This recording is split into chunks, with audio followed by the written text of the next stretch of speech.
എല്ലാവർക്കും എൻ്റെ നമസ്കാരം. ഇന്ന് ഞാൻ ഈ വീഡിയോയിൽ പറയുന്നത് അഡ്വഞ്ചർ തെറാപ്പിയെ കുറിച്ചാണ്. അഡ്വഞ്ചർ തെറാപ്പി, അതായത് അഡ്വഞ്ചർ എന്ന് പറഞ്ഞാൽ നമുക്ക് എല്ലാവർക്കും അറിയാം, സാഹസിക വിനോദം എന്നാണ് പറയുക. സാഹസികം ആവണമെന്നില്ല, പുറത്തേക്ക് പോകുന്നതും പലർക്കും അഡ്വഞ്ചറാണ്. പല പുതിയ പുതിയ ആക്ടിവിറ്റീസ് ചെയ്യുന്നതും നമുക്ക് പലർക്കും അഡ്വഞ്ചറാണ്. ഈ അഡ്വഞ്ചർ ബേസ്ഡ് തെറാപ്പി അതല്ലെങ്കിൽ അഡ്വഞ്ചർ തെറാപ്പി എന്ന് പറയുന്നത് ഒരുപാട് പ്രശ്നങ്ങൾക്ക്, ഒരുപാട് മാനസിക പ്രശ്നങ്ങൾക്ക് ഗുണം ചെയ്യുന്നതായി റിസർച്ചുകൾ തെളിയിക്കുന്നുണ്ട്. ഉദാഹരണത്തിന് ആൻസൈറ്റിക്ക് വളരെ നല്ലതാണ്, പാനിക് ഡിസോർഡറിന് നല്ലതാണ്, ഡിപ്രഷന് നല്ലതാണ്, PTSDക്ക് നല്ലതാണ്, ADHD, ADD എന്നിവയ്ക്ക് നല്ലതാണ്. പ്രത്യേകിച്ച് കുട്ടികൾക്ക് മാനസിക പ്രശ്നങ്ങൾ ഉണ്ടാകുമ്പോൾ ഇത് വളരെയധികം ഗുണം ചെയ്യും. ഈറ്റിംഗ് ഡിസോർഡേഴ്സിന് ഇത് ഉപകാരപ്രദമാണ്. മറ്റുള്ളവരെ നഷ്ടപ്പെട്ടിരിക്കുമ്പോൾ അതിന് ഉപകാരപ്രദമാണ്. മാനസിക സമ്മർദ്ദം അനുഭവിക്കുന്നവർക്ക് ഉപകാരപ്രദമാണ്. സ്കിസോഫ്രീനിയ ഉള്ളവർക്ക് ഉപകാരപ്രദമാണ്. ഇങ്ങനെ കുറേയധികം മാനസിക സമ്മർദ്ദം ഉളവാക്കുന്ന പ്രശ്നങ്ങളെ, OCD പോലെയുള്ള ഡിപ്രഷനിൽ പലതരത്തിലുണ്ട്. ചില ഡിപ്രഷൻ ചിലപ്പോൾ ഇതിന് ഉപകാരപ്പെടണമെന്നില്ല, ചില ഡിപ്രഷന് ഇത് ഉപകാരപ്പെടണമെന്നില്ല. പക്ഷെ ബേസിക് ആയിട്ടുള്ള ഡിപ്രഷൻ, ചെറിയ ക്ലിനിക്കൽ ഡിപ്രഷന്റെ ചെറിയ സിംറ്റംസ്, ഇതെല്ലാം പൊതുവെ നമുക്ക് ഇതിനെ ഉപകാരപ്പെടുത്തി ഇംപ്രൂവ്മെന്റ് ഉണ്ടാക്കാൻ സാധിച്ചിട്ടുണ്ട് എന്നുള്ളത് കൃത്യമായി മനസ്സിലാക്കണം. അഡ്വഞ്ചർ തെറാപ്പി എന്ന് പറഞ്ഞാൽ പുറമേ പോയി, അതായത് സാഹചര്യങ്ങൾ, പുറത്തേക്ക് പോയി സാഹസിക വിനോദങ്ങൾ അതല്ലെങ്കിൽ നേച്ചറുമായി ബന്ധപ്പെട്ട്, ചുറ്റുപാടുകളുമായി ബന്ധപ്പെട്ട് പുറത്തേക്ക് ഇറങ്ങി അവയിൽ അലിഞ്ഞു ചേരുക എന്നുള്ളതാണ് പൊതുവെ ഈ അഡ്വഞ്ചർ തെറാപ്പിയുമായി ബന്ധപ്പെട്ടിട്ടുള്ള ആക്ടിവിറ്റി. ഇത് സാധാരണഗതിയിൽ ഗ്രൂപ്പായി ചെയ്യുന്നതാണ് എപ്പോഴും നല്ലത്. തെറാപ്പിസ്റ്റ് അഡ്വഞ്ചർ തെറാപ്പിക്ക് വേണ്ടി പോകുമ്പോൾ അതിന് തക്കതായിട്ടുള്ള ആളുകളെ തിരഞ്ഞെടുക്കുന്നു, അതിന് തക്കതായിട്ടുള്ള ഗ്രൂപ്പിനെ തിരഞ്ഞെടുക്കുന്നു.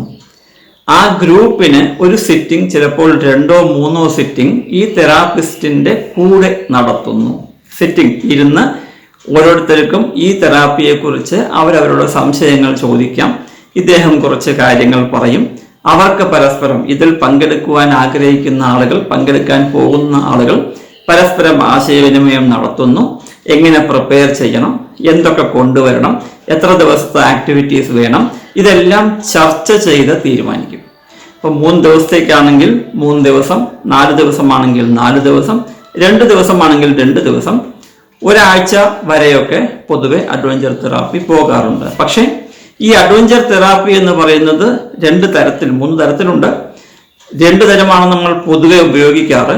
ഒന്ന്, അവരുടെ ക്ലിനിക്കൽ സെറ്റിങ്സിൽ നിന്നും മാറി ട്രീറ്റ്മെന്റ് ലൊക്കേഷൻ, അവരുടെ വീടാണെങ്കിലും അതല്ലെങ്കിൽ ഹോസ്പിറ്റലാണെങ്കിലും അവിടെ നിന്നും മാറി പുറത്തേക്ക് അഡ്വഞ്ചർ ബേസ്ഡായി കൂട്ടിക്കൊണ്ടുപോവുക, ഗ്രൂപ്പായി കൂട്ടിക്കൊണ്ടുപോവുക, അവിടെ അഡ്വഞ്ചർ തെറാപ്പി നടത്തുക എന്നുള്ളത്. ഏതെങ്കിലും ഒരു ടൂറിസ്റ്റ് ലൊക്കേഷനിലേക്കൊക്കെ പോയി അവിടെ പോയി ഈ തെറാപ്പി പ്രാവർത്തികമാക്കുക എന്നുള്ളതാണ് ഒരു മെത്തേഡ്.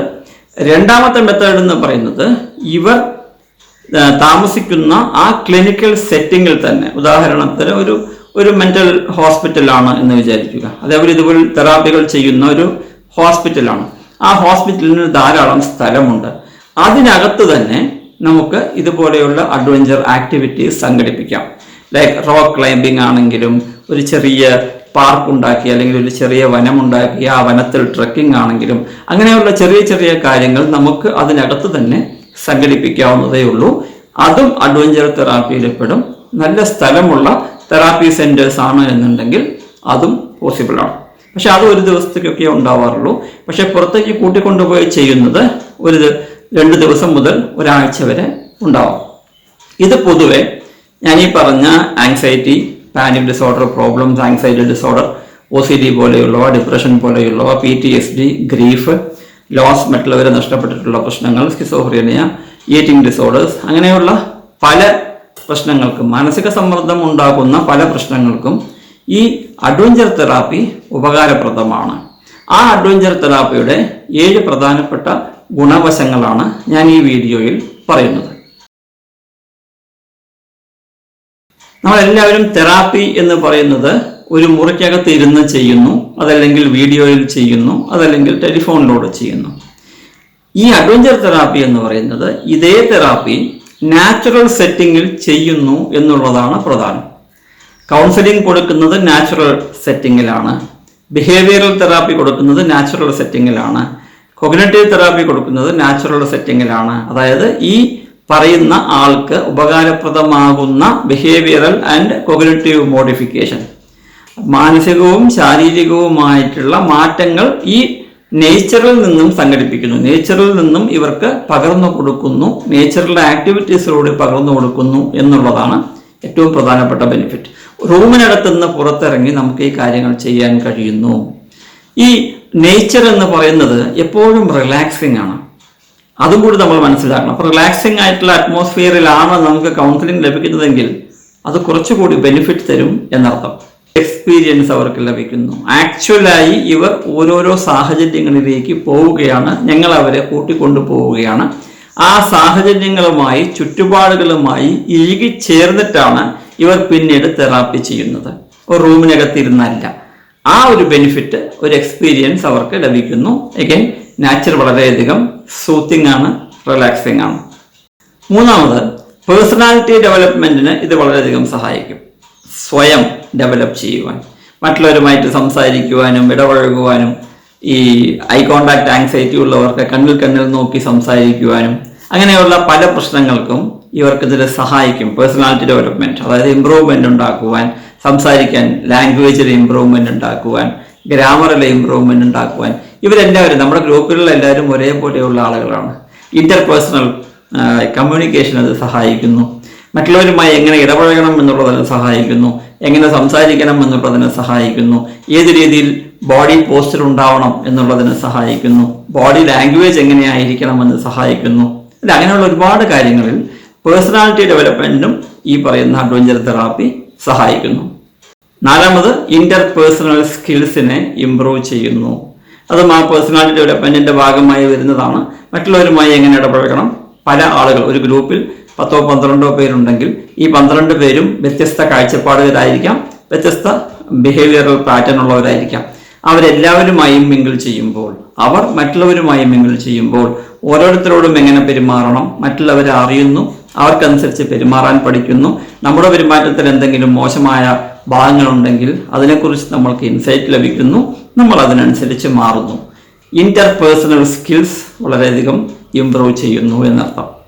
അടുത്തത്, എക്സസൈസിനെ കുറിച്ച് നമുക്ക് യാതൊരു സംശയവുമില്ല. ഫിസിക്കലി ആക്റ്റീവായിരിക്കാൻ ഈ പറയുന്ന അഡ്വഞ്ചർ തെറാപ്പി നമ്മളെ വളരെയധികം സഹായിക്കുന്നു. ഫിസിക്കലി ആക്റ്റീവായിരിക്കാൻ, ശാരീരികമായ ആക്ടിവിറ്റി ആൾമോസ്റ്റ് എല്ലാ മാനസിക പ്രശ്നങ്ങൾക്കും വളരെയധികം ഗുണകരമാണ്. അപ്പോൾ നമ്മൾ മോണോട്ടോണസ്ലി വ്യായാമം ചെയ്യൂ, അല്ലെങ്കിൽ ക്ലിനിക്കൽ സെറ്റപ്പിൽ 10-15 പേർ നിന്ന് യോഗ പോലെയുള്ള വ്യായാമങ്ങൾ ചെയ്യുമ്പോൾ പലർക്കും അതിനുള്ള മാനസികാവസ്ഥ ലഭിക്കാറില്ല, ബോറടിക്കാറുണ്ട് എന്നുള്ളവർക്ക് അഡ്വഞ്ചർ തെറാപ്പി ചെയ്യുമ്പോൾ എല്ലാവരും നേച്ചറിൽ ഇഴുകിച്ചേർന്ന് നടക്കുകയോ കയറ്റങ്ങൾ കയറുകയോ ഒക്കെ ചെയ്യുമ്പോൾ ആ എല്ലാവരും കൂടി ചെയ്യുമ്പോൾ ഉണ്ടാവുന്ന ആക്ടിവിറ്റീസ്, അങ്ങനെയുള്ള ശാരീരിക ആക്ടിവിറ്റീസിന് കൂടുതൽ പ്രാധാന്യം ലഭിക്കുകയും അത് മടുപ്പ് കൂടാതെ ക്ഷീണം കൂടാതെ ചെയ്യുവാൻ ഇവരെ സഹായിക്കുകയും ചെയ്യുന്നു. പിന്നെയുള്ളൊരു ഇമ്പോർട്ടൻ്റ് ആയിട്ടുള്ള ഇൻഫർമേഷൻ എന്ന് പറയുന്നത്, അഡ്വഞ്ചർ തെറാപ്പി പലപ്പോഴും സെൽഫ് റിഫ്ലക്ഷന് സഹായിക്കുന്നു. നമ്മൾ നമ്മളെക്കുറിച്ച് മനസ്സിലാക്കുവാൻ സഹായിക്കുന്നു, നമ്മുടെ പോരായ്മകളെക്കുറിച്ച് മനസ്സിലാക്കുവാൻ സഹായിക്കുന്നു, നമ്മുടെ ബിഹേവിയറിലെ പ്രശ്നങ്ങളെക്കുറിച്ച് മനസ്സിലാക്കുവാൻ സഹായിക്കുന്നു, ചിന്തകളിലെ പ്രശ്നങ്ങളെക്കുറിച്ച് മനസ്സിലാക്കുവാൻ സഹായിക്കുന്നു. അതിലും പ്രധാനം, ഈ ഗ്രൂപ്പിലെ ആളുകൾ ഉള്ളതുകൊണ്ട് നമ്മുടെ പ്രശ്നങ്ങളെക്കുറിച്ച് മനസ്സിലാക്കുവാനും സഹായിക്കുന്നു. ഇതെല്ലാം കൂടി ആവുമ്പോൾ നമ്മുടെ പ്രശ്നങ്ങളെയും നമ്മുടെ ചിന്തകളെയും നമ്മുടെ പെരുമാറ്റങ്ങളെയും നമ്മുടെ പോരായ്മകളെയും നമ്മുടെ ഗുണങ്ങളെയും എല്ലാം മനസ്സിലാക്കി അതിനനുസരിച്ച് നമ്മുടെ മുന്നോട്ടുള്ള പാത തിരഞ്ഞെടുക്കുവാൻ നമ്മുടെ തെറാപ്പിസ്റ്റ് സഹായിക്കുന്നതിൻ്റെ കൂടെ നമുക്ക് നമ്മളെ തന്നെയും സഹായിക്കുകയും ചെയ്യാം എന്നർത്ഥം.